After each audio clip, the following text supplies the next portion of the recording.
ভারত যাকে সমর্থন দিবে বাংলাদেশের ক্ষমতায় বসবে সেই দল। স্বাধীনতার ৫৫ বছরে এমন ঘটনার অসংখ্যবার সাক্ষী হয়েছে সাধারণ জনগণ।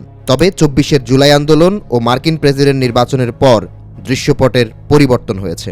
ভারত নয়, এখন বাংলাদেশের ওপর অনেকাংশেই প্রভাব বিস্তার করছে যুক্তরাষ্ট্র। নির্বাচনের বাকি আর মাত্র ৩ সপ্তাহ। ঠিক এই মুহূর্তেই খবর এলো বাংলাদেশ জামাত ইসলামের সঙ্গে বন্ধুত্ব করতে চায় ওয়াশিংটন। কয়েকজন নারী সাংবাদিকের সঙ্গে আলাপকালে একথা জানিয়েছেন দেশটির এক কূটনীতিক। তাদের এই কথোপকথনের একটি অডিও পেয়েছে ওয়াশিংটন পোস্ট। মার্কিন সংবাদ মাধ্যমটির প্রতিবেদনে অডিওর বিস্তারিত তুলে ধরা হয়েছে, যেখানে মার্কিন কূটনীতিককে বলতে শোনা যায় বর্তমানে ইসলাম পন্থার দিকে ঝুঁকে গেছে বাংলাদেশ।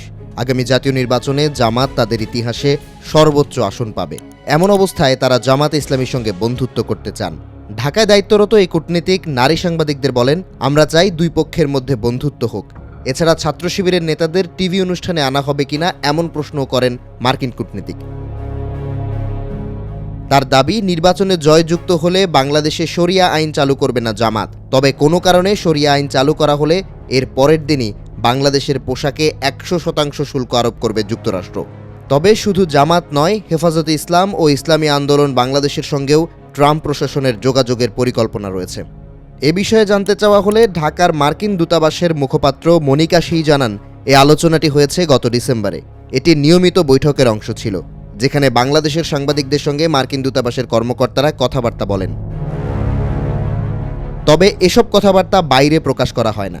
এছাড়া ভারত যুক্তরাষ্ট্র সম্পর্কে এটি কোনো প্রভাব ফেলবে না বলেও জানান তিনি।